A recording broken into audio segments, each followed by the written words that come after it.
कि कर्ज जो है बुरा नहीं होता है। ठीक है जी, कर्ज लेना बुरा नहीं होता है जब तक आप उसको सर्विस कर सकते हैं। अगर आप उसको सर्विस कर सकते हैं तो कोई भी जो कर्ज लिया जा रहा है तो उसमें डिफिकल्टी नहीं है। जो प्रॉब्लम आती है, जब फाइनेंस भी बढ़ाते हैं हम, तो प्रॉब्लम आती है जहां पे हम नेगेटिव ग्रोथ, जैसे पिछले 1.5 साल में 2020 में हमें देखने को मिली कि नेगेटिव ग्रोथ थी। जब नेगेटिव ग्रोथ होती है तब कर्ज का जो भार है बहुत ज्यादा भारी पड़ता है। पर जब ग्रोथ होती है, नॉर्मल ग्रोथ भी हो, जैसे हिंदुस्तान में 7-8 ग्रोथ हमेशा रही है, चाहे इन्फ्लेशन कितना भी रहा, पर ग्रोथ रही है ये, तो जब इतनी ग्रोथ होती है तो फिर वो कर्ज का भार हमें इतना भारी नहीं पड़ता है। पर भार, जैसे मैंने कहा, जब नेगेटिव होता है तब भारी पड़ता है, अदरवाइज नहीं पड़ता है। पहली बात। दूसरी बात, इसमें दो कंपोनेंट होते हैं कर्ज के अंदर। जो एक देश का कर्ज होता है, एक एक आम आदमी के कर्ज से और एक देश के कर्ज में या एक कंपनी के कर्ज में थोड़ा सा फर्क होता है। कंपनियां भी जरूर करती हैं जब वो इंटरनल कमर्शियल बोरोइंग करती हैं या एक्सटर्नल कमर्शियल बोरोइंग करती हैं। ऐसे ही एक देश जो है कर्ज दो तरीके का लेता है, एक इंटरनल डेट होता है, एक एक्सटर्नल डेट होता है। जो एक्सटर्नल डेट होता है वो हमें बाहर देना जरूरी होता है, अंतरराष्ट्रीय मार्केट से लिया जाता है। जो डिपॉजिट्स आते हैं, एनआरआई डिपॉजिट्स हैं और लोगों की चीजें हैं, रुपी डेट बनाया जाता है, कमर्शियल बोरोइंग्स होती है, ट्रेड क्रेडिट्स होते हैं, आईएमएफ जैसी ये संस्थाओं से लिया जाता है, बायलैटरल कंट्रीज से लिया जाता है, मल्टीलैटरल एजेंसीज हैं, एडीबी, वर्ल्ड बैंक टाइप की, उनसे लिया जाता है। तो अगर हम उस चीज को देखें तो सितंबर 2021 के अंदर जो हमारा टोटल डेट था करीबन $590 बिलियन के करीब था। ठीक है जी। तो ये समझना जरूरी है कि हम उसको सर्विस कर सकते हैं, नहीं कर सकते हैं। इसमें डर लगे कि अरे 500-600 बिलियन डॉलर के करीब, $590 बिलियन के करीब है लॉन्ग टर्म, जिसमें से 490 और शॉर्ट टर्म करीबन $100 बिलियन के करीब था, तो क्या होगा। नहीं, देखिए, पहली बात तो हमारे पास फॉरेन एक्सचेंज रिजर्व है। कभी भी डिफॉल्ट हो कुछ एकदम से, हमारे पास फॉरेन एक्सचेंज रिजर्व है तो करीबन $650 बिलियन, प्लस जो हमने और डेट आसपास के देशों को करीबन 40 से $50 बिलियन की दे रखी है, उसको इंक्लूड करके $700 बिलियन के आसपास हमारे फॉरेन एक्सचेंज रिजर्व है। तो हम लोग उस रिजर्व को, एक्सटर्नल वाले को बोरो कर सकते हैं क्लियर कभी भी। तो हमारे को कभी डिफॉल्ट की इस टाइप की पोजीशन नहीं आती है, मतलब हमारे पास सफिशिएंट पैसा है उसको कवर करने की। अब ये चीज आती है कि हमारी इकोनॉमी ग्रो कर रही है, उसको देने के लिए नहीं देनी।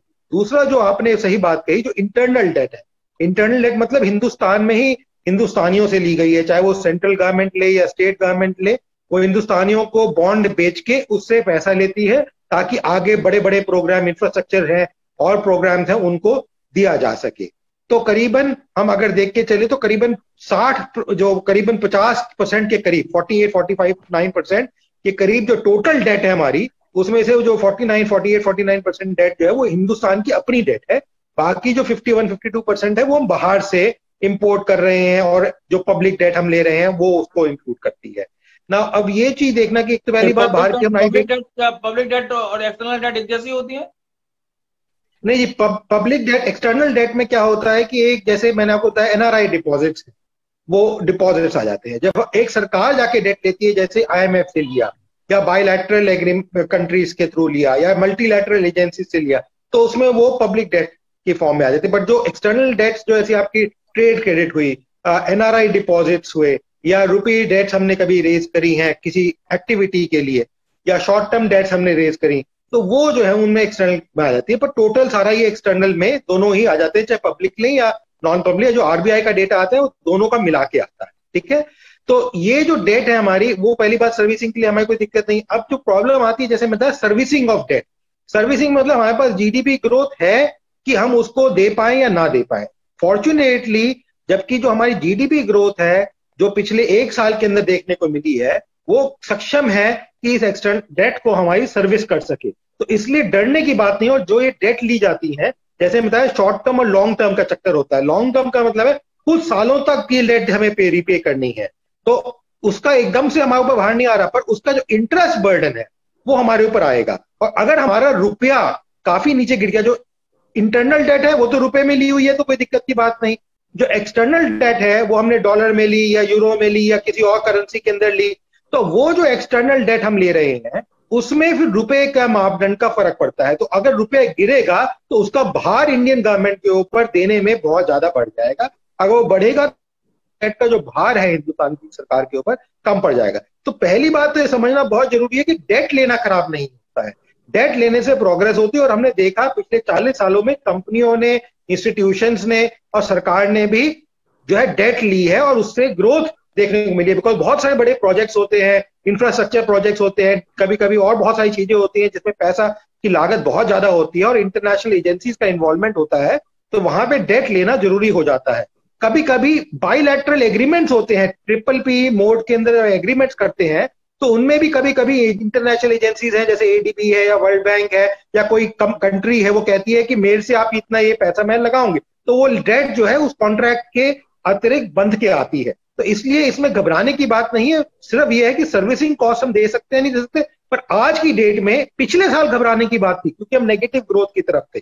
इस साल बिल्कुल भी घबराने की बात नहीं है क्योंकि हम लोग पॉजिटिव ग्रोथ की तरफ है और हमारे पास सर्विसिंग कैपेसिटी, उसकी मतलब उसको पूर्ण करने की, उस पैसे को देने की हमारे में क्षमता है हिंदुस्तान। जी अमरजीत जी, आप लोगों की बही खाता देखते हैं, बही खाता ठीक करने की सलाह देते हैं, उनको कैसे ठीक किया जाए।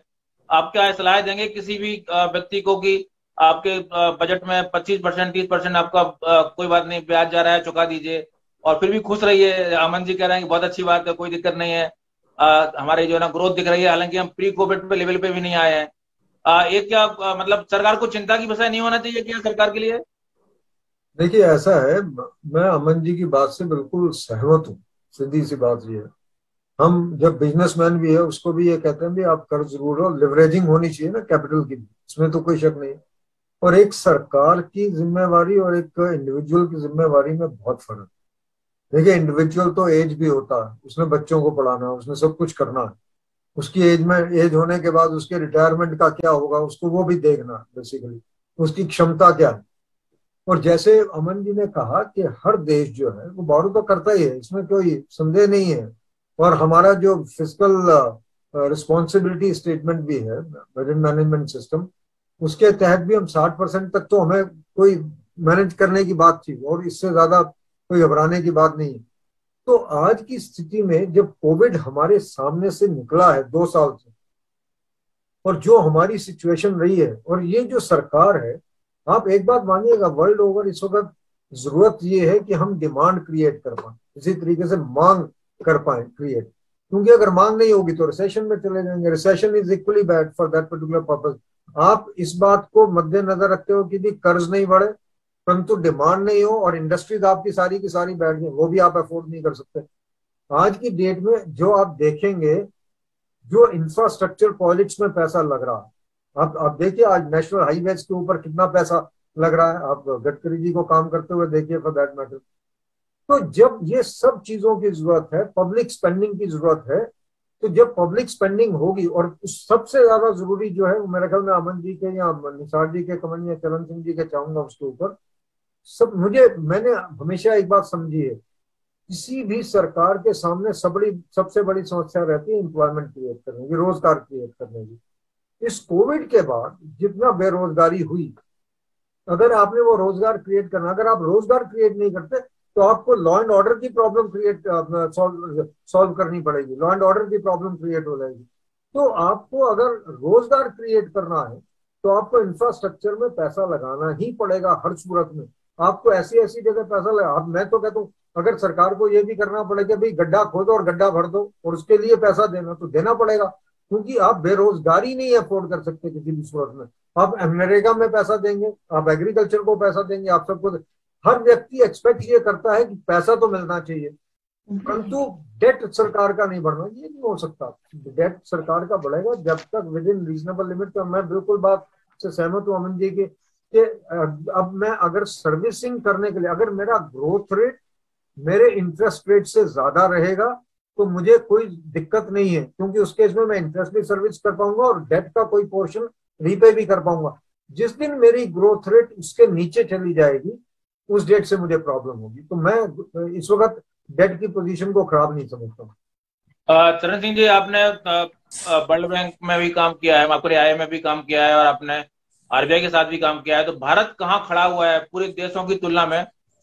भारत का कर्ज अगर अमेरिका से तुलना करें, यूरोपीय देशों से तुलना करें या चीन से, क्योंकि चीन और पाकिस्तान हम सबसे ज्यादा तुलना करते हैं, उन्हीं से करते हैं, उनके अगर पैमानों पर देखें तो हम कहाँ खड़े हैं? हमारी शक्ल ठीक दिखती है या हमारा काफी चिंताजनक हम स्थिति में पहुंच रहे हैं?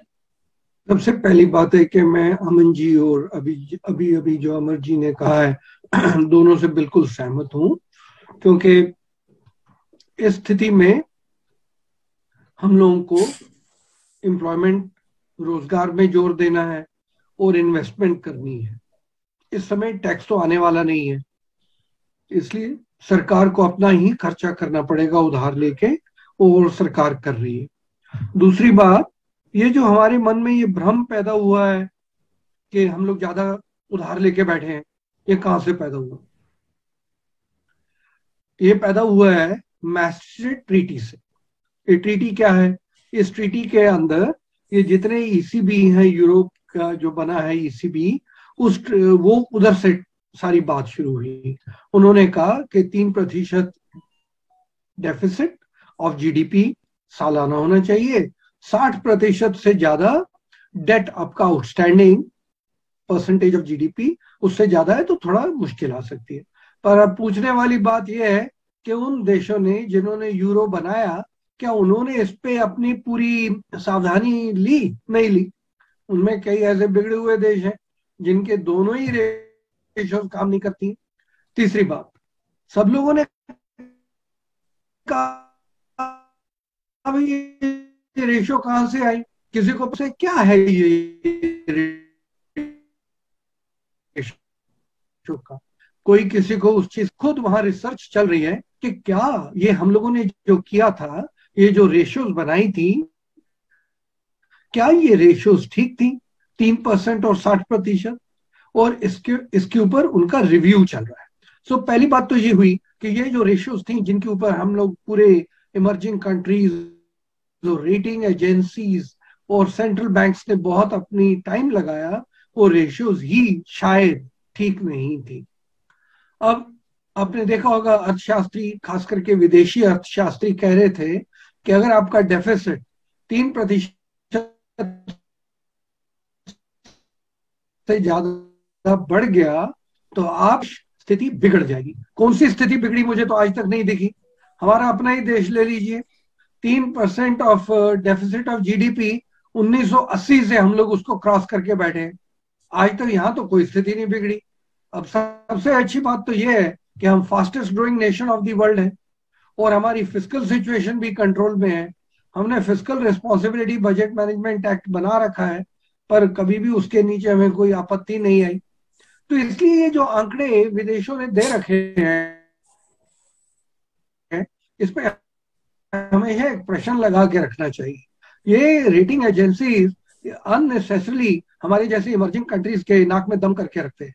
कोई इसमें फायदा नहीं, और कोई भी नहीं ये कह रहा, ना मैं, ना प्रोफेसर अमन, या हमारे जो चार्टर्ड अकाउंटेंट फ्रेंड है उन्होंने, कोई नहीं कह रहा है कि पैसा उड़ाओ, कोई नहीं कह रहा है कि पैसा गटर में फेंक दो, ये कोई नहीं कह रहा।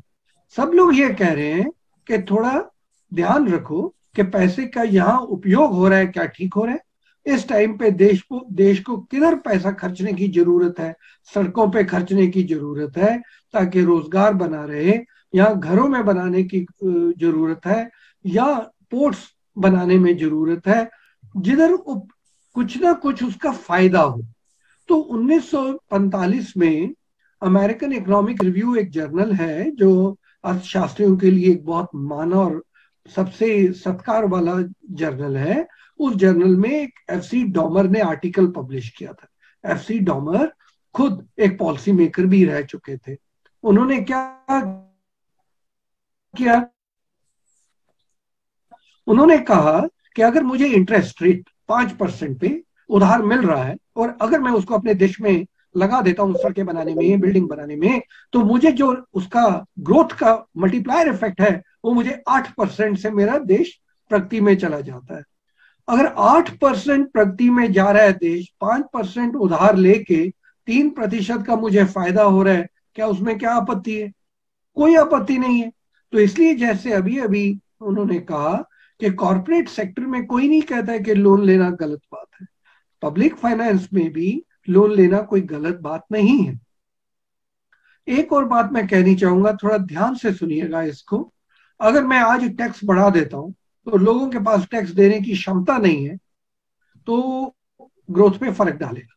पर अगर मैं टैक्स लेने की जगह आज उधार ले लेता हूं और अगले 10 साल तक मुझे थोड़ा बहुत टैक्स लगाना पड़ता है उधार के ऊपर इंटरेस्ट देने के लिए, और 11वें साल जब स्थिति बहुत अच्छी हो जाती है, वो सारा उधार मुझे वापस करना है टैक्स लगा के, तो टैक्स और बोरोइंग ये किस्म का अगर सब कुछ नॉर्मल चल रहा है तो बराबर ही आके बैठते।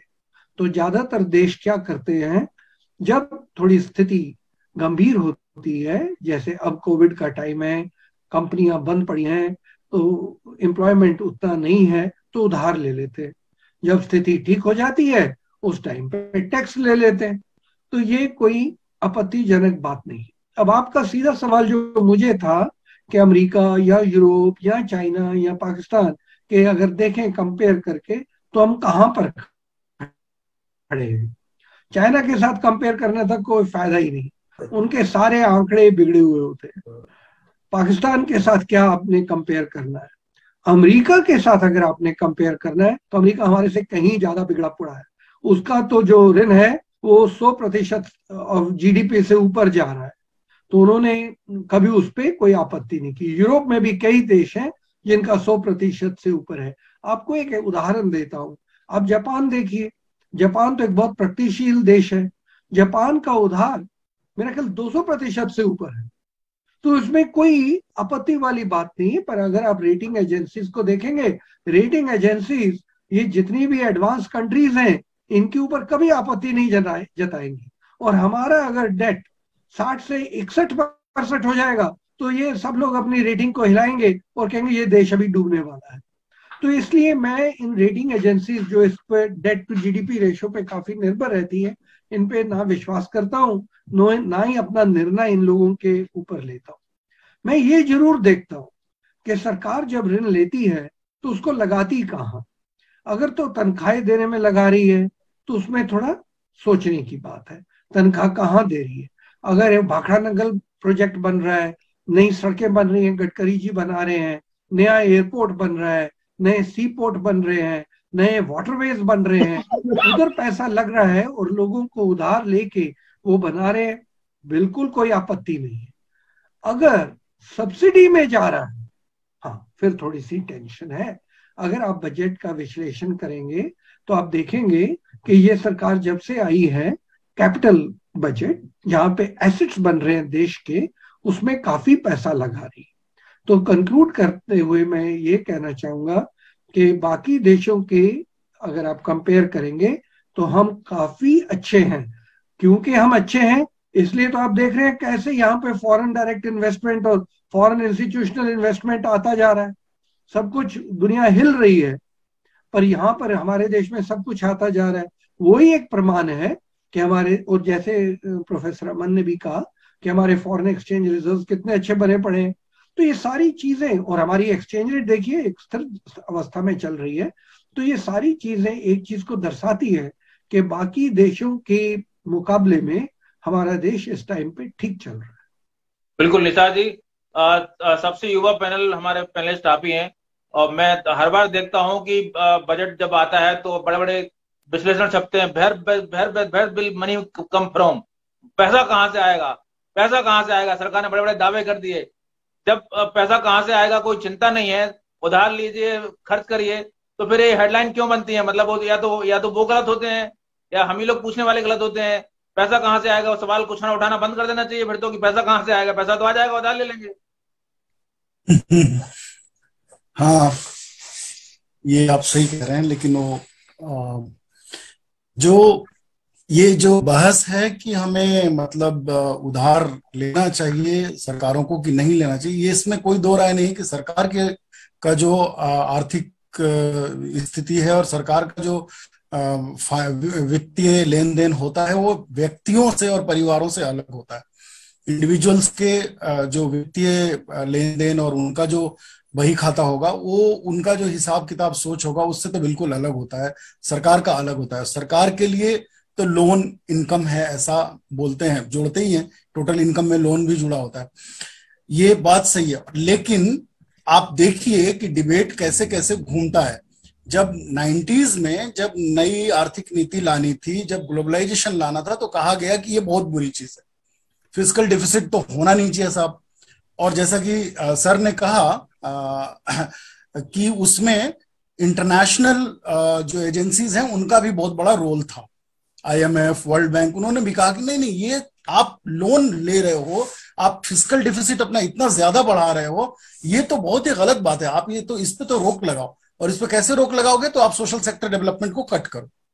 तो ये हुआ 90s में, हमने ये किया उनके दबाव में। चाहे उसको उसी टाइम जितने अपने यहाँ के अर्थशास्त्री थे सब कहने लगे कि नहीं नहीं, ये सब डेट बहुत ज्यादा फिस्कल गैप, फिस्कल डिफिसिट होना अच्छी बात नहीं है। तो जैसी तब पॉलिसी बदलाव करना था तो सारे लोग वैसे बोलने लगे थे।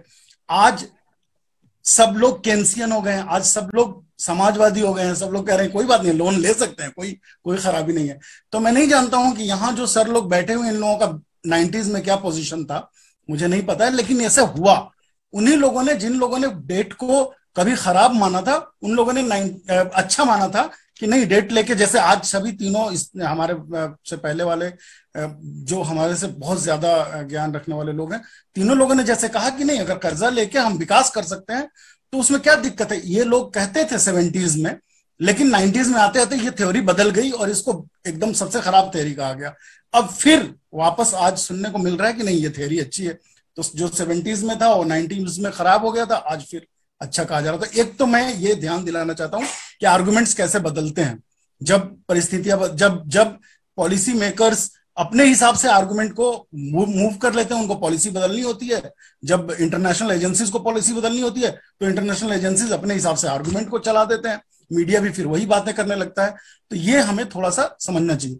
दूसरा बात जो हमें समझना चाहिए कि सही बात है, गवर्नमेंट्स को डेट कर्जा लेके और अगर विकास हो रहा है तो करना चाहिए। मैं तो इसका 90s में भी जब ये हवा चली थी कि नहीं लेना चाहिए, तब मैं एकदम युवा था, लेकिन तब भी मैं उसी का समर्थक था, मैं उसका विरोधी नहीं था तब तो। लेकिन तब आप कह सकते हैं कि आपके अनुभव ही क्या थे उस टाइम पे, और आपकी वो अलग बात है। तो लेकिन मैं उसको तब भी नहीं कहता था कि नहीं, कर्ज इतना बुरा चीज है कि आपको एकदम लेना ही नहीं चाहिए, और एकदम फिस्कल रिस्पॉन्सिबिलिटी एक्ट आ गया 90s में कि नहीं, हमें तो अपना फिस्कल डेफिसिट एक सर्टेन परसेंटेज से ज्यादा GDP का बढ़ाना ही नहीं है। तो ये हमें थोड़ा सा देखने की बात है। तो ये जरूरी है कि कर्ज लिया जा रहा है तो कहाँ खर्च हो रहा है, कैसे खर्च हो रहा है, ये देखें। क्या हमारा सोशल सेक्टर एक्सपेंडिचर बढ़ा है, क्या हमारा सोशल सिक्योरिटी जो लोगों को चाहिए वो वाला एक्सपेंडिचर बढ़ा है, बड़े बड़े इंफ्रास्ट्रक्चर क्या रोजगार पैदा कर रहे हैं, हमें देखना चाहिए। अगर ये बड़े बड़े इंफ्रास्ट्रक्चर में हम कर्जा लेकर खर्च कर रहे हैं और रोजगार भी बढ़ ही रहा है तो हमें तो कोई दिक्कत नहीं, फिर तो एकदम जिसको सचमुच का राम राज्य कहा जाता है आ गया है भारत में। क्या आ गया है? लड़के सड़कों पे रोजगार के लिए अभी 3 दिन से बिहार, यूपी और चारों तरफ ये रेलवे के रिक्रूटमेंट में, और हर रिक्रूटमेंट के टाइम पे इसी तरह का हमें नजारा देखने को मिलता है। हम ये CMI का डेटा देखिए आप एम्प्लॉयमेंट अनएम्प्लॉयमेंट पे, और मैं ये बोलना चाहता हूं कि ये डेटा कोविड के दौरान का नहीं, कोविड से पहले का देखिए आप, तब देखिए कि अनएम्प्लॉयमेंट का क्या हाल था। कोविड से पहले अनएम्प्लॉयमेंट पिछले 45 साल से सबसे ज्यादा स्तर पे यहाँ पे बेरोजगारी अपने देश में थी, कोविड से पहले की बात कर रहा हूँ। दूसरा बात मैं कहना चाहता हूं कि तो वो आर्गुमेंट कि हम पैसा लेके अच्छी जगह पे खर्च करेंगे, मैं उससे बिल्कुल सहमत हूं, लेकिन क्या उससे हम रोजगार पैदा कर रहे हैं, हमें ये प्रश्न करना चाहिए।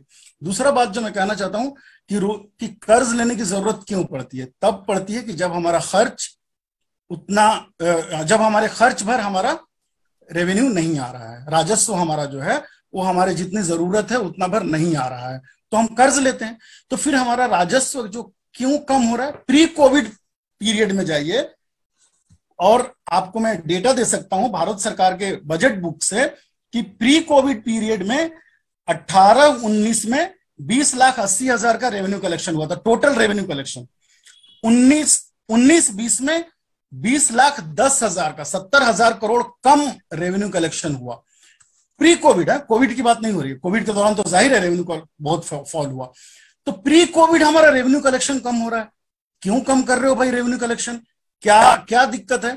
फिर आप रेवेन्यू का कंपोजिशन देखिए, तो रेवेन्यू का कंपोजिशन आप देखेंगे तो आप देखेंगे कि बराबर है डायरेक्ट और इनडायरेक्ट रेवेन्यू, डायरेक्ट टैक्स और इनडायरेक्ट टैक्स लगभग बराबर है।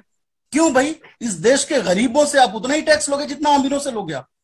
तो जो इनडायरेक्ट टैक्स है उसका बर्डन गरीबों पे ज्यादा है, जो डायरेक्ट टैक्स है उसका बर्डन अमीरों पे ज्यादा, और आप दोनों से बराबर ले रहे हो।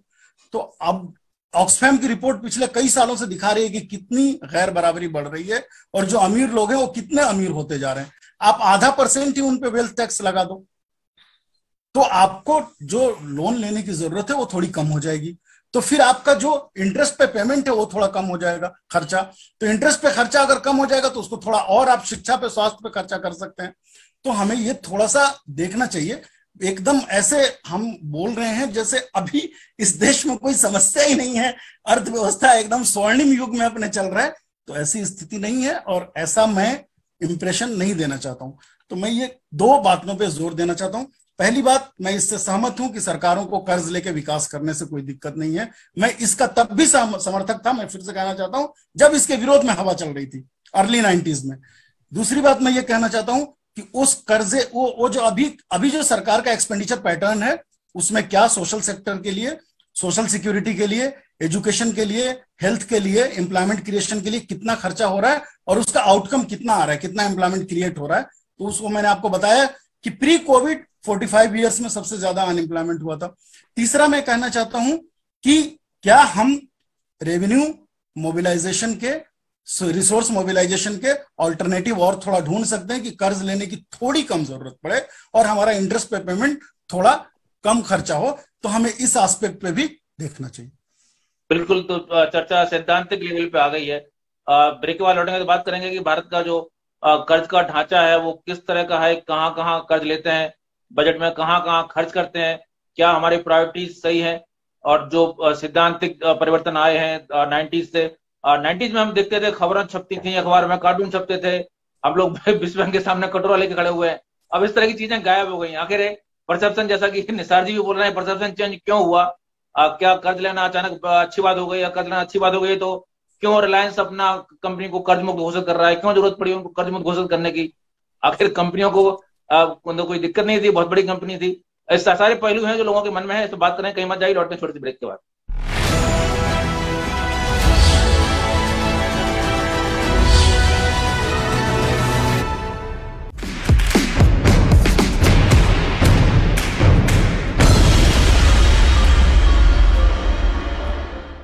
अगर आप ऑनलाइन बैंकिंग का करते हैं इस्तेमाल तो हो जाइए सावधान। ऑनलाइन बैंकिंग का इस्तेमाल करना जितना आसान है उतना ही मुश्किल इसके उपयोग में सावधानी बरतना है। लेकिन कुछ सावधानियां रखकर आप ठगी का शिकार होने से बच सकते हैं। ऑनलाइन बैंकिंग लॉगिन करने के लिए बैंक की ओर से दिए गए पासवर्ड की जरूरत होती है। लॉगिन करने के बाद इस पासवर्ड को बदल देना चाहिए। इसके अलावा लगातार अपने पासवर्ड को बदलते रहें। किसी साइबर कैफे या फिर लाइब्रेरी जैसी जगहों में पब्लिक कंप्यूटर के जरिए ऑनलाइन बैंकिंग का उपयोग करने से बचें। अगर ऐसी जगहों पर कंप्यूटर का इस्तेमाल करना जरूरी है तो ब्राउजिंग हिस्ट्री क्लियर करने के साथ ही कंप्यूटर से टेम्पररी फाइल डिलीट करें। यदि कोई आपको कॉल करे या ईमेल के जरिए पर्सनल डिटेल की जानकारी मांगे तो उसे कोई जानकारी नहीं दें, क्योंकि बैंक कर्मी कभी भी फोन या ईमेल के जरिए कॉन्फिडेंशियल जानकारी नहीं पूछता है। फ्रॉड करने वाले लोग कई बार ओरिजिनल वेबसाइट की तरह दिखने वाली फर्जी वेबसाइट के लिंक ईमेल में भेजते हैं। ऐसे में किसी ईमेल में आए लिंक पर क्लिक करने की बजाय आपको ब्राउजर के एड्रेस बार में जाकर बैंक URL ही टाइप करना चाहिए, क्योंकि फर्जी वेबसाइट पर लॉगिन करने पर आपका अकाउंट एक्सेस ठगों को मिल सकता है और वे आपका खाता खाली कर सकते हैं।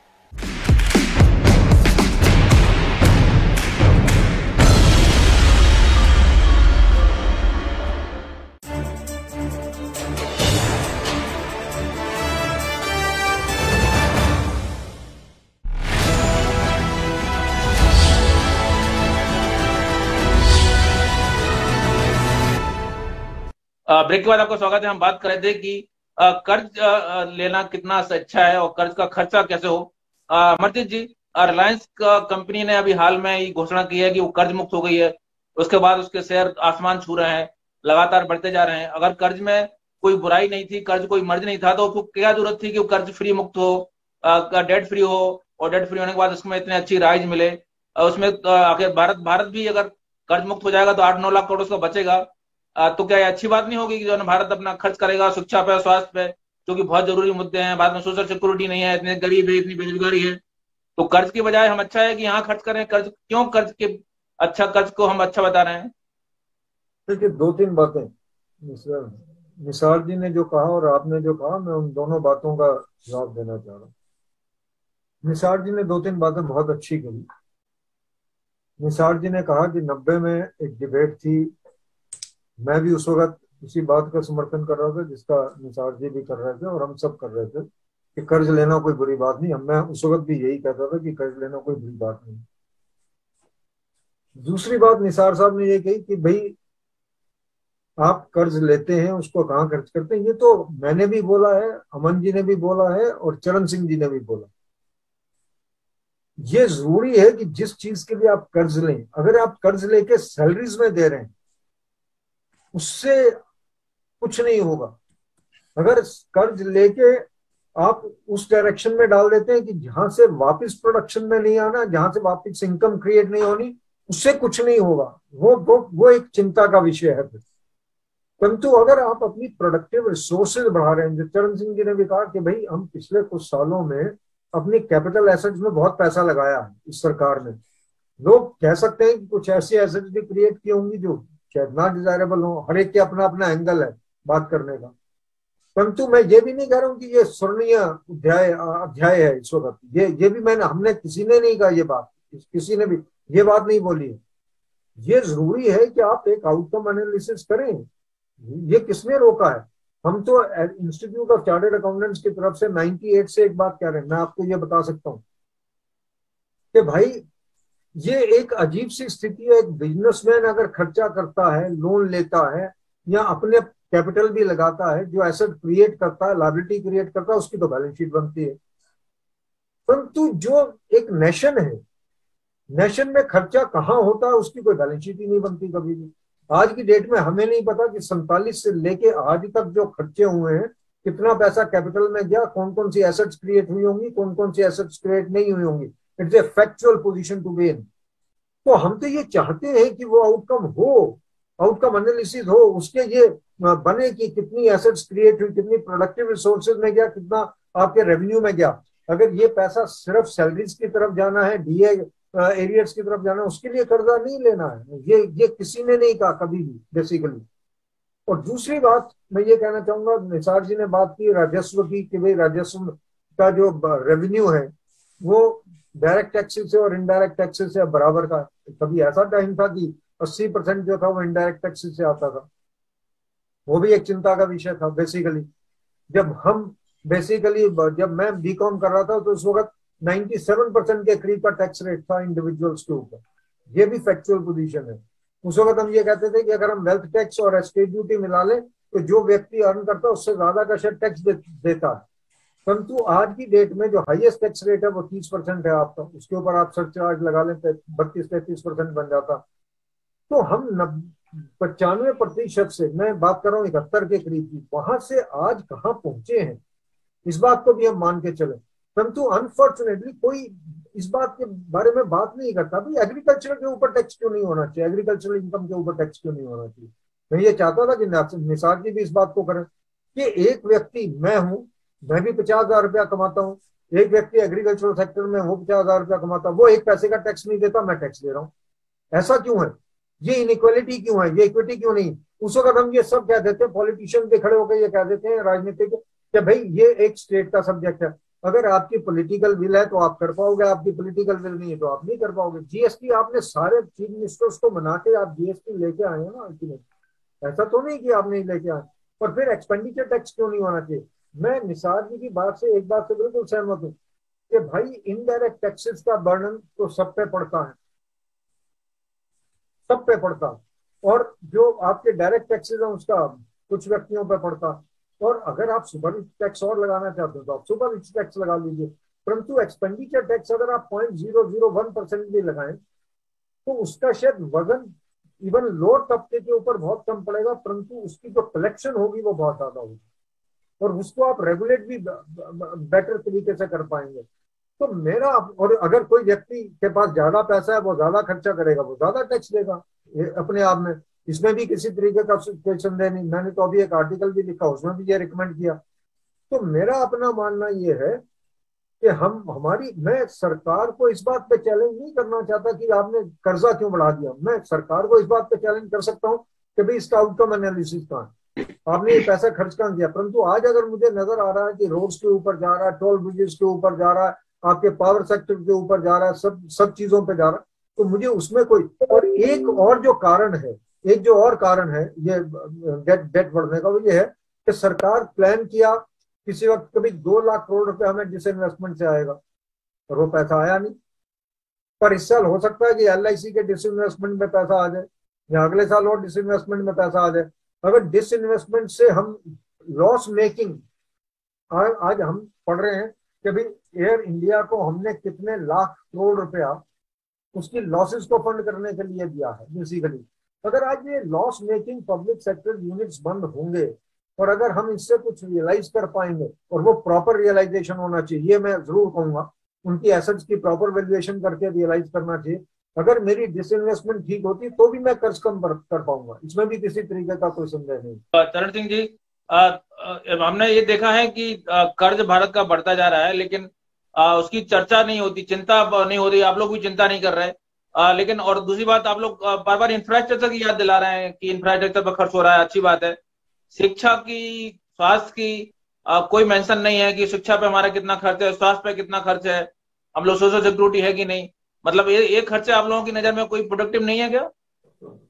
देखिए, 150 करोड़ लोग इनडायरेक्ट टैक्सेस दे रहे हैं, देश का हर बाशिंदा दे रहा है। डायरेक्ट टैक्सेस कितने दे रहे हैं, उसी से आप अंदाजा लगा लीजिए कि डायरेक्ट टैक्सेस का बर्डन काफी ज्यादा है लोगों पे, जिन पे क्षमता है वही दे रहे हैं। इनकम टैक्स पकड़ लीजिए, इनकम टैक्स देश में कितने लोग दे, 3.5 करोड़। और कहना कि जी डायरेक्ट टैक्सेस का अमाउंट और इनडायरेक्ट टैक्सेस का अमाउंट बराबर है, इसलिए इनकम इनक्वालिटीज है, बोझा डाला जा रहा है, ये विश्लेषण गलत तरीके की सोचनी है। दूसरी बात, देसी घी अच्छा है, पर जब मरीज को दस्त लगे हुए हैं आप उसको देसी घी देते हैं क्या? 1990 में जो देश का हाल था, 1950 से लेकर 1990 तक ग्रोथ रेट आपका 2-3-4% चल रहा था। अब आपका 7 से नीचे जाता है तो हाहाकार हो जाती है। उस टाइम पे फॉरेन एक्सचेंज रिजर्व 2 हफ्ते के लिए नहीं था, आज आपके पास फॉरेन एक्सचेंज रिजर्व पड़ा है 13 महीनों से ज्यादा। तो ये सारी चीजें देखनी पड़ती है, ऐसे नहीं कि क्योंकि देसी घी है इसलिए हर समय ये ठीक होगा, नहीं, वो विश्लेषण करना पड़ता है। अभी आपका डेट टू GDP रेशियो 60 से 65% चल रहा है। आपका डेटा, आपके आंकड़े इस टाइम पे बहुत सॉलिड है। 1990 में आप मुझे बताइए ग्रॉस फिस्कल डेफिसिट कितना था?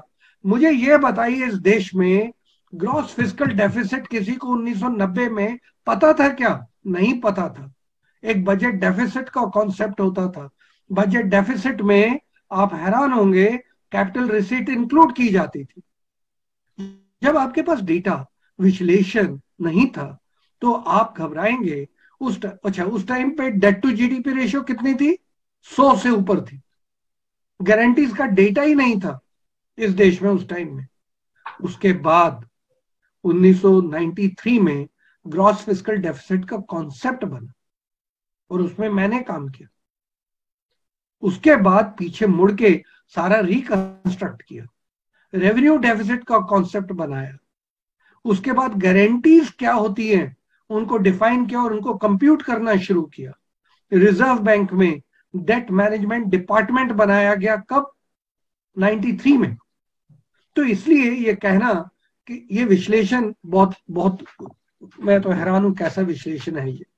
चलिए, जो भी है, अभी आपने ये सवाल पूछा कि क्या एजुकेशन पे, हेल्थ पे एक्सपेंडिचर हो रहा है। ये अब याद कराने की क्या जरूरत है मुझे कि पिछले 8-10 साल में कितने IIMs बन गए, कितने IITs बने, कितने all India institute medical colleges बने, न्यू एजुकेशन पॉलिसी आ गई।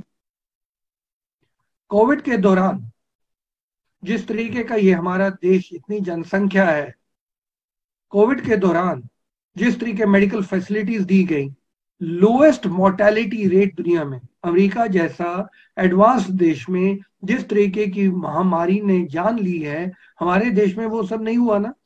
इसका मतलब मेडिकल फैसिलिटीज बढ़ रही है। सिस्टम से बचे हैं क्या लोग? हाँ, वो हमारे हेल्थ सिस्टम के कारण बचे हैं लोग। और फिर किस लिए बचे? वो आप बचे हैं, देखिए, किस्मत से बचे हैं, अपनी इम्यूनिटी से बचे हैं। किस्मत से कोई नहीं बचता है। आपने उन तक दवाइयां पहुंचाई, आपने उन तक अपने वैक्सीन पहुंचाए, आपने मेडिकल फैसिलिटीज फ्री की, हॉस्पिटल्स के दरवाजे खोले, ऑक्सीजन कितनी दी, ये सब चीजें आप विचार करिए। तो इसलिए ये कहना, और सबसे एजुकेशन पे भी एक्सपेंडिचर हुआ, हेल्थ पे भी हुआ, स्टेट्स ने भी किया, सेंटर ने भी किया। और एक बात मन में हमेशा रखिए, जो भी इमर्जिंग कंट्री है, जिस तरीके जब बच्चा 18 से 19-20 साल का होता है एजुकेशन लोन लेता है, वो लंदन में पढ़ के आता है, अमेरिका में पढ़ के आता है, लोन लेता है, उसके बाद आके वो लोन को वापस भी कर देता है। जब हम लोग लोन ले रहे हैं, और खास करके जो इमर्जिंग कंट्री होती है, जैसे हमारी कंट्री इमर्जिंग कंट्री है, एडवांस कंट्री नहीं है, गरीब कंट्री नहीं है, इमर्जिंग कंट्री है, सपने हैं, मेहनत करने की क्षमता है, युवा है हमारे पास, तो उस टाइम पे आमतौर पे आपका खर्चा आमदनी से कम होता है, और इसमें कोई आपत्ति वाली बात नहीं है। ये आपके निजी जीवन में भी ऐसे होता है, और उन देशों में जो प्रगतिशील देश होते हैं, ऊपर उनके पास अभी उतना इनकम लेवल्स नहीं हाई हुए होते, उनके डेफिसिट ही चलते हैं, और हमारा भी डेफिसिट ही चल रहा है। एक अर्थशास्त्री होने के नाते जो करंट अकाउंट डेफिसिट होता है, वो आमतौर पे ये समझ के चला जाता है कि इन्वेस्टमेंट और सेविंग का जो अंतर है उस गैप को फिल कर रहा है। तो इसलिए ये विश्लेषण थोड़ा संभल कर और थोड़ा ध्यान से करना जरूरी है। हर परिस्थिति सेम नहीं होती, एक चीज एक परिस्थिति में गंभीर हो सकती है, दूसरे में गंभीर नहीं हो सकती। तो इसलिए दवा की तरह है, कभी जब आपको दवा चाहिए आप लीजिए, अगर आपको नहीं चाहिए और आप दवा लेंगे तो उसके साइड इफेक्ट्स ज्यादा हो जाएंगे। तो ये चीज सोच के अगर चलेंगे तो मुझे ये समझ आई है बात कि हम लोग का इस टाइम पे जो उधार है वो ठीक दर पे चल रहा है। अब आपने बार बार एक बात कही, दर से मतलब आपका मतलब कितना इंटरेस्ट रेट की बात कर रहे हैं आप? इंटरेस्ट रेट भी हमारा, इन्फ्लेशन और growth rate of the economy, तीनों को आप देखिए, तीनों एक संतुलन में चल रहे। नहीं, मेरा मतलब भारत ने जो कर्ज लिया है उसका इंटरेस्ट रेट क्या चुका रहे हैं हम लोग? देखिए, भारत ने जो कर्ज ले रखा है, भारत ने जो कर्ज, जैसे आपको प्रोफेसर अमन बता रहे थे, जो कर्ज लिया होता है कुछ विदेशों से लिया होता है, उसमें एक्सचेंज रेट को भी फैक्टर करना होता है, और जो डोमेस्टिक इंटरेस्ट रेट चल रहा होता है वो अपना चल रहा है, उसमें एक्सचेंज रेट को आपने एडजस्ट नहीं करना होता है। अभी कुछ आप लेते हैं ट्रेजरी बिल से, जो 3 महीने के बोरिंग में चलता है, कुछ आप लेते हैं 10, 15 और 25 साल की बोरिंग लेते हैं, हर एक का अलग अलग रेट ऑफ इंटरेस्ट चलता है। पर अगर आप पूरा एग्रीगेट करके देखेंगे तो आप देखेंगे कि जो हमारी ग्रोथ रेट चल रही है काफी हाई चल रही है, जो हमारा इंटरेस्ट रेट चल रहा है उससे कम चल रहा है, इन्फ्लेशन एकदम कंट्रोल में चल रही है, पूरा संतुलन में चल रहा है। मैं आपको एक बात और बतानी चाहूंगा, जब आपका डेट बहुत ज्यादा बढ़ जाता है, स्पेकुलेटर्स बैठे होते हैं, वो एकदम दाव पे लगा देते हैं दो चीजें, एक तो एक्सचेंज रेट को दाव पे लगा देते हैं, उससे खिलवाड़ शुरू कर देते हैं, और दूसरा आपके इंटरेस्ट रेट को चेंज करने की प्रयत्न शुरू हो जाता है, क्योंकि इंटरेस्ट रेट कोई बुझी बात नहीं है। आप ऑक्शन चल रहा होता है, हर दूसरे तीसरे दिन रिजर्व बैंक ऑक्शन कर रहा होता है अपनी सिक्योरिटीज को, उस रेट पे काफी प्ले होना शुरू हो जाता है। इस टाइम पे जिस रफ्तार से देश चल रहा है, जिस रफ्तार से इन्फ्लेशन चल रही है, किधर भी ना एक्सचेंज रेट में ना इंटरेस्ट रेट जो ऑक्शन सिस्टम में आ रहा है कहीं खिलवाड़ नहीं हो रहा है। वो अपने आप में एक प्रमाण है कि दुनिया का, स्पेकुलेटर्स का, रेटिंग एजेंसीज का, जिनको मैं कुछ खास नहीं समझता हूं, और वैसे भी देश में पूरा विश्वास है इन्वेस्टर्स का।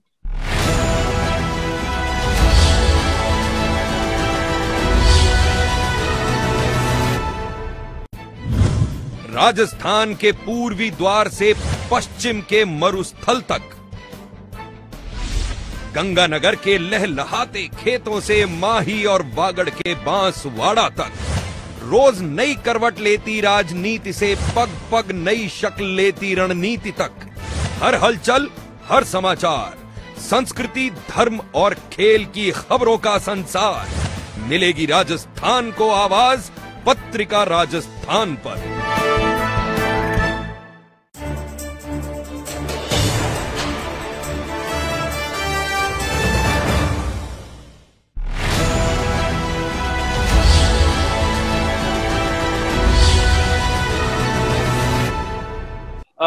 लोग हम सुनते आए हैं कि वही कि अब चादर आपको उतना ही पैर फैलाना चाहिए जितनी चादर हो, लेकिन सवाल है कि यहाँ तो चादर बड़ी कर सकते हैं, जैसा कि आप लोग कह रहे हैं कर्ज लीजिए चादर बड़ी कीजिए, तो फिर क्यों नहीं सबको रोजगार दे देते हैं, क्यों नहीं सबको आप जो है ना हेल्थ की सुविधाएं दे देते हैं, क्यों फिर आखिर जो है ना इतनी मुश्किल हम झेल रहे हैं, जबकि आपको हमें विश्वास है कि हम चादर बड़ी कर सकते हैं, अपनी चादर बड़ी करने के लिए हम पैर भी बड़ी कर सकते हैं, तो फिर उस दिशा में क्यों नहीं बड़े करते हैं? आखिर कोई तो पैमाना रखते होंगे ना। आपने बहुत अच्छी बात करी कि जितनी चादर उतने पांव फैलाने चाहिए, और हम देखें, अगर मैं भी आंकड़ों के थ्रू दिखाऊंगा कि जितनी हमारी चादर पहले भी हमने फैलाए हैं पांव, उतनी ही अभी चादर फैली है पांव हमारे, उससे ज्यादा नहीं फैले। पहली बात। दूसरी बात, आपने जो कही कि लोगों की जो इच्छाएं होती हैं, जॉब की रिक्वायरमेंट्स होती हैं, पिछले 300 सालों की हिस्ट्री अगर हम देखें पूरे विश्व की, मेरे विचार में कोई भी ऐसा देश नहीं है जो किसी को पूरी तरह अपनी जनता को सेटिस्फाई कर पाया हो, चाहे वो जॉब्स के मामले में हो, चाहे वो फैसिलिटीज के मामले में हो। इवन अमेरिका जैसा देश जो पिछले 200-250 साल से चल रहा है, वो भी अपने लोगों को कभी भी आज तक पूरी तरह सेटिस्फाई नहीं कर पाया है। जो आपने बात करी कि जॉब दे दे जाए, या जहाँ पे रशिया जैसा एक देश है जहाँ पे वो पूरा जो सोशलिस्टिक स्टाइल में चलता है, कम्युनिस्ट स्टाइल में चलता है, उसमें पूरा सरकार देती है, वहां पे भी वो पूरी तरह जॉब नहीं दे पा रहे हैं। तो पहली चीज ये समझनी जरूरी है कि जो आशाएं होती हैं वो समय के साथ बढ़ती जाती हैं, बदलती जाती हैं, और आज तक कोई देश नहीं कर पाया है। तो मैं ये कहूँ, कोई भी, चाहे हिंदुस्तान कहे, चाहे बीजेपी कहे, चाहे कांग्रेस कहे, चाहे एनडीए कहे, कोई भी कहे ये सोच के कि जी हम सारी आशाएं पूरी कर पाएंगे, मेरे विचार में गलत धारणा और किसी को सोचना है। दूसरी बात, आप जो मैं कह रहा था चादर फैलाने वाली, बहुत अच्छी बात करी। अगर हम 2002 और 3 के आसपास अगर जाएं, तो उस समय हमारा जो डेट सर्विस रेशियो था, डेट जीडीपी रेशियो जिसे हम कहते हैं, जिसको कह रहे हैं, जो state minister of state of finance ने कहा था करीबन 62% है, और जो आईएमएफ और वर्ल्ड बैंक का डेटा भी रिसेंटली आया है तो वो कहते हैं 87-88% के करीब पहुंच गया है हिंदुस्तान का।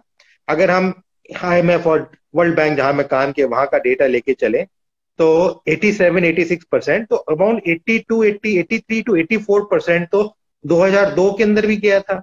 उसके बाद हमने कम भी कर लिया उस डेट को, बहुत नीचे चला गया था, करीबन 50, 55, 60% पे आ गया था।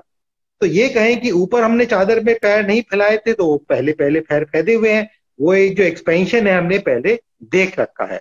दूसरी चीज मैं आपको डेटा दूं, ऑल्दो चरण जी ने बताया था 1990 का कि 3 वीक्स के हमारे पास सिर्फ फॉरेन एक्सचेंज रिजर्व थे, जब डॉक्टर मनमोहन सिंह ने हिंदुस्तान की इकोनॉमी को पूरी तरीके से ओपन करने की बात करी और ओपन भी किया। अगर हम उस समय का डेटा लें, क्योंकि मैंने जैसे आपको बताया जो पब्लिक डेट होती है उसमें 2 कंपोनेंट होते हैं, एक इंटरनल डेट और एक एक्सटर्नल डेट। तो इंटरनल डेट तो हमारे आपसे ली हुई है, तो इसलिए हम लोगों का कॉन्फिडेंस है सरकार, भारत सरकार के ऊपर, तो इसलिए डरने की बात नहीं है। वो कभी भी सरकार पैसा छाप के दे सकती है, उससे और प्रॉब्लम होती है सीनियर एज मनी की, मैं उस पर नहीं जाऊंगा, पर वो दे सकती है। प्रॉब्लम आती है जहां एक्सटर्नल डेट की बात आती है, जहां बाहर के देशों की, जो करीबन 50% के 52% के करीब है टोटल डेट के अंदर। अगर हम 1991 का डेटा देखें तो उस समय करीबन हमारी एक्सटर्नल डेट थी 84 बिलियन डॉलर के आसपास, ठीक है जी। पर हमारी जो डेट सर्विसिंग रेशियो थी वो बहुत अच्छी थी, 35% के करीब थी, 35.3 के करीब। पर टोटल एक्सचेंज रिजर्व से हमारे पास 7 टाइम टोटल डेट की रेशियो के हम निकाले तो 7 टाइम था सिर्फ हमारे पास, 7 मतलब जो बहुत कम था। अमन जी, हमारे पास समय कम बचा है, संक्षेप में बताएं कि जो बजट आने वाला है उसमें डेट का परसेंटेज आपको लग रहा है कि कितना बढ़ने वाला है? 12 लाख करोड़ था जहां तक मेरा अनुमान है पिछली बार, और इंटरेस्ट पेमेंट भी शायद 7-8 लाख करोड़ था, 7 लाख करोड़ था। एक कितना आपको लग रहा है कितना होने वाला है? क्या इसका कुछ अनुमान है, आपको क्या बता सकते हैं संक्षेप में? बिल्कुल। देखिए जी, अभी डेटा पूरी तरीके से नहीं आया है, क्योंकि भारत सरकार ने सिर्फ सितंबर तक का डेटा, वो भी एक्सटर्नल कमर्शियल बोरोइंग का दिया है सिर्फ। और बजट में क्या उम्मीद है आपको? उम्मीद मैं कहूंगा कि करीबन 14-15 के करीब होने की उम्मीद है। फिस्कल डेफिसिट जैसे मैंने आपको बताया, वो करीबन मेरे विचार में जो हमने अपनी कैलकुलेशंस करी हैं कुछ पिछले 2 हफ्तों में, उसके हिसाब से करीबन 7.5 से 8% के करीब होना चाहिए, और वो बहुत ज्यादा नहीं है। सरकार ने काफी कंट्रोल करके खर्चे किए हैं, एक जगह से निकाल के दूसरी जगह पैसा लगा के उसको नियंत्रण तरीके से खर्च किया है। तो मेरे विचार में इतना घबराने की बात नहीं है। और जो बजट है इस बार जो आएगा, मेरे विचार में वो आएगा 13 से 14% नॉमिनल जीडीपी ग्रोथ को टारगेट करते हुए, ताकि हम लोग जो 9.5-10% की बात कर रहे हैं, अंतर्राष्ट्रीय मार्केट बात कर रही है हिंदुस्तान की ग्रोथ की, वो हम अचीव कर सकें। वो तभी हो पाएगा जब सरकार का जो बजट इस बार आएगा वो 13 से 14%, 13 से 15% के बीच में टारगेट करेगा अपनी ग्रोथ को। और उसी तरीके से जो डेवलपमेंट, और जैसे मैंने पहले भी एक बात पे कहा था, जॉब ओरिएंटेड स्ट्रक्चर और प्लान्स के अंदर और इम्प्लीमेंटेशन के ऊपर भी फोकस रहेगा कि किस तरीके से जो उन्होंने प्रोजेक्ट पिछले 2-3-4 साल में लॉन्च किए हैं उनको कितना इंप्लीमेंट किया और कितना इंप्लीमेंट करके हम ग्रोथ को इम्पेटस दे सकते हैं, उसको उछाल दे सकते हैं, जंप दे सकते हैं। जैसे हम एक जब हाई जंप करते हैं या लॉन्ग जंप करते हैं तो उसमें जंप मिलता है, ऐसे इम्पेटस देने की बात है। और मेरे विचार में इस समय राइट टाइम है कि सरकार इस चीज को कर सके, और भगवान की कृपा से हिंदुस्तान की छवि अंतर्राष्ट्रीय मार्केट में बहुत अच्छी है। नहीं तो 70 से 80 बिलियन डॉलर पिछले से पिछले साल आना नामुमकिन था। जब सरकारों के पास पैसा नहीं था, कंपनियों के पास पैसा नहीं था, हिंदुस्तान में बड़े से बड़े निवेश आए जा रहे थे। तो ये क्लियर दिखाता है कि हिंदुस्तान की इकोनॉमी राइट ट्रैक पे है, राइट पाथ पे है, बिकॉज हर एक जना अपने मुनाफे के लिए पैसा लगाता है, आपकी बढ़ोतरी के लिए पैसा नहीं लगाता है। बिल्कुल। प्रोफेसर सिंह, हमने देखा कि आज का मतलब चालू हफ्ते में बात करें तो लगभग रुपया 74 पैसे कमजोर हुआ है। आज ही 40 पैसे कम गिर गया आज रुपया। तो ऐसे समय में हमारा कर्ज बढ़ रहा है और आप लोग सलाह दे रहे हैं कि और कर्ज बढ़ाइए, कोई चिंता की बात नहीं है। तो कितना बढ़ने वाला है फिलहाल बजट, कितना बढ़ने वाला है आज के, आपको कितना लग रहा है? एक्सटर्नल सेक्टर का हमारा इस टाइम पे कंपोनेंट डेट का बहुत कम है, सो कोई आपत्तिजनक या टेंशन वाली बात नहीं है। मैं एक बात क्लैरिफाई करनी चाहूंगा, क्योंकि जब चर्चा हुई थी तो उसमें यह सवाल हुआ था कि एग्रीकल्चर टैक्स क्यों नहीं बढ़ा दिया जाता है और एक्सपेंडिचर टैक्स क्यों नहीं बढ़ा दिया जाता, क्योंकि आपके विषय के साथ जुड़ा हुआ है। एक्सपेंडिचर टैक्स की बात कार्डर ने 1956 में कर रखी थी कि एक्सपेंडिचर टैक्स बढ़ा दीजिए, पर क्योंकि जैसे अभी भी प्रोफेसर अमन ने बताया कि एक्सपेंडिचर टैक्स बढ़ाना इतना आसान नहीं है जहां पे पैरेलल इकोनॉमी चल रही होती है। पर जिस तरीके अभी डिजिटाइजेशन हो गई है, जीएसटी हो गया है, चांस है कि एक्सपेंडिचर टैक्स पे ज्यादा जोर दिया जा सकता है। एग्रीकल्चर टैक्स का मुद्दा हर बार आता है और हर जगह आता है। उस पर मेरी जो समझ आई है कि देश में करीब 15 करोड़ एग्रीकल्चर हाउसहोल्ड्स हैं। अब 15 करोड़ के ऊपर जाके टैक्स असेस करना, और अनपढ़ता है, लिटरेसी नहीं है, वो फॉर्म्स नहीं भर सकते हैं, छोटे छोटे फॉर्म्स हैं। 15 करोड़ घरों के ऊपर जाके इनकम टैक्स असेस करना इतनी आसान बात नहीं है। जो 150 साल से डाल्टन की एक थ्योरी है कि जब आप टैक्स लगाते हैं तो इकोनॉमी को देखना पड़ता है। Tax collection should be more than the expenditure on collecting the tax. अगर एक्सपेंडिचर टैक्स कलेक्शन में ही ज्यादा हो गया, आपको घाटा पड़ गया टैक्स कलेक्ट करते करते, वो क्या टैक्स है? तो जब इस तरीके की एग्रीकल्चर छोटे छोटे फार्म और 15 करोड़ हाउस होल्ड, उनके ऊपर टैक्स लगाना आपकी टैक्स इकोनॉमी पे फर्क डल जाएगा। इसलिए सरकार मेरी समझ में एग्रीकल्चर पे टैक्स नहीं लगाती। जी चोपड़ा जी, आपको कितना लग रहा है बजट में कितना घाटा बढ़ने वाला है, कितना कर्ज लेने वाले इस बार? घाटे की तो मैं बोलूंगा नहीं, परंतु एक बात आपको जरूर बता सकता हूँ कि टैक्सेस में अगर हम कोई रिलीफ सोच रहे हैं तो मिलने वाले नहीं। वो किसी तरीके से मुझे तो लगता नहीं। परंतु 2 बातों पर मैं जरूर चर्चा करना चाहूंगा, एक तो अमन जी की और एक चरण सिंह जी की। देखिए, जब हम एक्सपेंडिचर टैक्स की बात करते हैं तो हम सब इनफॉर्मल सेक्टर पे आ जाते हैं, हम इनफॉर्मल इकोनॉमी पे आ जाते हैं। परंतु हम ये भी माने कि जीएसटी के आने के बाद एक बहुत बड़ा हिस्सा इकोनॉमी का फॉर्मलाइज हुआ है, इसमें कोई संदेह नहीं है। और ये जो यूपीआई बेस्ड पेमेंट्स चल रही हैं आज की डेट में, आजकल मैं अमरूद खरीदने जाता हूँ, केला लेने जाता हूँ, तो मैं उसको अपने मोबाइल से पेमेंट करके आता हूँ पेटीएम की या किसी और भी पेमेंट बेसिस पे। तो एक्सपेंडिचर टैक्स क्यों नहीं आ सकता? Let's try it out. मतलब कि एक जीएसटी का इतना बढ़िया आपने एक्सपेरिमेंट किया, उससे कलेक्शन आपकी आई है, एक्सपेंडिचर टैक्स को आप मिनिमम रख के चलिए, जितना मिनिमम कर सकते हैं, परंतु कोशिश तो करिए उसको। सर जी काफी मैं सिर्फ एक दो छोटा छोटा बात कहना चाहता हूँ। पहली बात तो मैं ये कहना चाहता हूँ कि जब मैं टैक्स मतलब मैं कह रहा था रेवेन्यू मोबिलाइजेशन के तरीके देखने चाहिए, तो मैं वेल्थ टैक्स की बात कर रहा था। एक तो मैं ये कहना चाहता हूँ जो कि बंद हो गया 2016 में, उसको जब इतना ज्यादा वेल्थ बढ़ रहा है कंट्री में तो उसको रिवाइव करने के बारे में सोचना चाहिए। एक तो मैं ये कह रहा था। दूसरा मैं ये कह रहा था कि जिन कंट्रीज में, और मैं सहमत हूं कि लोन लिया जा सकता है, सरकार लोन ले सकती है, उसमें कोई दिक्कत नहीं है, लेकिन अपना टैक्स जीडीपी रेशियो और उन कंट्रीज का जिनकी बात हो रही है उनका टैक्स जीडीपी रेशियो में बहुत अंतर है। हमें रिसोर्स मोबिलाइजेशन बढ़ाना पड़ेगा। हमारा टैक्स जीडीपी रेशियो बहुत लो है, इसलिए हमारा टोटल स्पेंडिंग लो है। अभी बार बार बात हो रही है कि स्पेंडिंग बढ़ाएंगे तब कई तरह की चीजें होंगी। हमारा हेल्थ पे खर्च जीडीपी का 1% से स्लाइटली ऊपर, कभी 2% कभी 1%। हमारा एजुकेशन पे खर्च जीडीपी के 3% से स्लाइटली ऊपर रहता है, जो कि किसी ने रेकमेंड किया, कई कमिटीज ने, कि 6% तक जाना चाहिए। तो हमारा जो सोशल सेक्टर स्पेंडिंग है वो कम है, और वो इसलिए कम है क्योंकि हमारा टैक्स जीडीपी रेशियो कम है।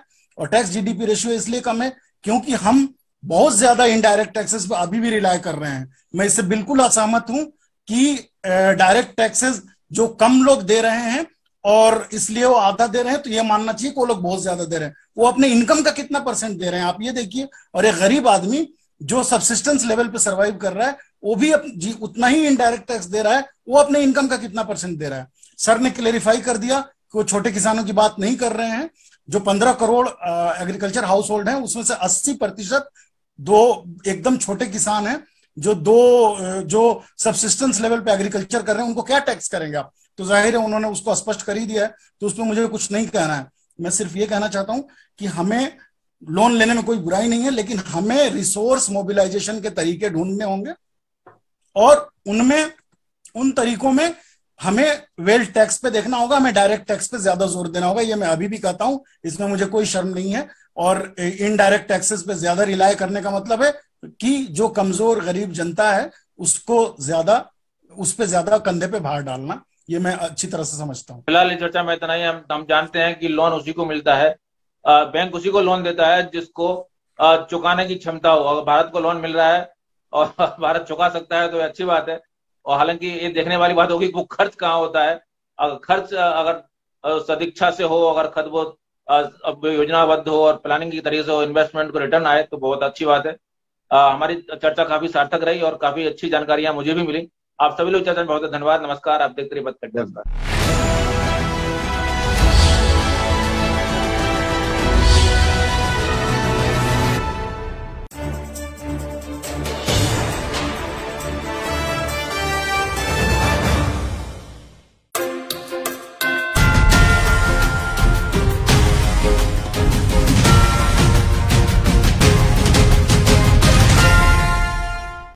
नमस्कार, पत्रिका प्राइम टाइम में आपका स्वागत है। मैं हूं अभिषेक। रीट 2